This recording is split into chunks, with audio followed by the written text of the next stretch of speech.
ता 25 विधान भवनात झालेल्या उच्चस्तरीय बैठकीत मुख्यमंत्री श्री देवेंद्र फडणवीस यांनी कांदा प्रश्नावर सकारात्मक भूमिका घेत सध्याच्या परिस्थितीत शेतकऱ्यांना तातडीने मदत करणे गरजेचे असल्याचे स्पष्ट केले. तात्काळ मदतीसाठी विशेष समितीची स्थापना.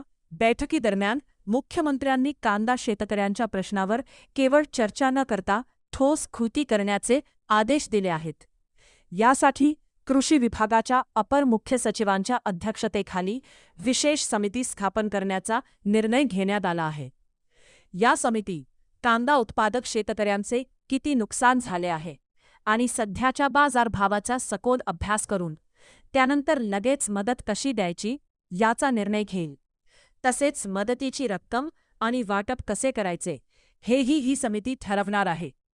कायमस्वरूपी उपाय आणि नवीन पिकांना देणार चालना.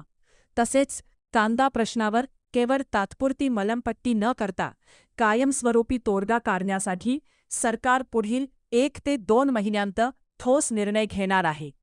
या दृष्टीने वेगवेगळ्या पिके घेण्यास चालना देण्यासाठी विशेष प्रयत्न केले जाणार आहे.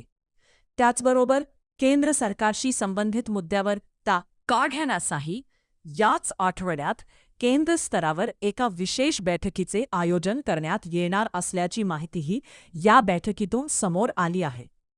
केंद्र सरकारसोबत दिल्लीत चर्चादरम्यान कांद्याचे दर केवळ राज्याच्या नव्हे तर केंद्र सरकारच्या धोरणांवरही अवलंबून असतात.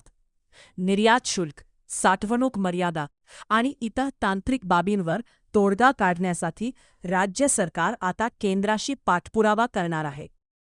तसेच याच आठवड्यात दिल्लीत केंद्र स्तरावर विशेष बैठकीचे आयोजन करण्यात आले असून या बैठकीत केंद्राकडून जास्तीत जास्त सवलती मिळवून देण्यासाठी सरकार प्रयत्नशील राहणार असल्याचेही मुख्यमंत्र्यांनी स्पष्ट केले आहे.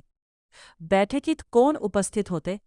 या बैठकीला उपमुख्यमंत्री श्रीमती सुनेत्रा अजितदादा पवार, अन्न व नागरी पुरवठा मंत्री छगन भुजबळ, जलसंपदा मंत्री राधाकृष्ण विखे पाटील, अन्न व औषध प्रशासन मंत्री नरहरी झिरवळ, पणन मंत्री जयकुमार रावळ, शालेय शिक्षण मंत्री दादा भुसे आणि कृषी मूल्य आयोगाचे अध्यक्ष पाशा पटेल यांच्यासह अनेक वरिष्ठ अधिकारी उपस्थित होते.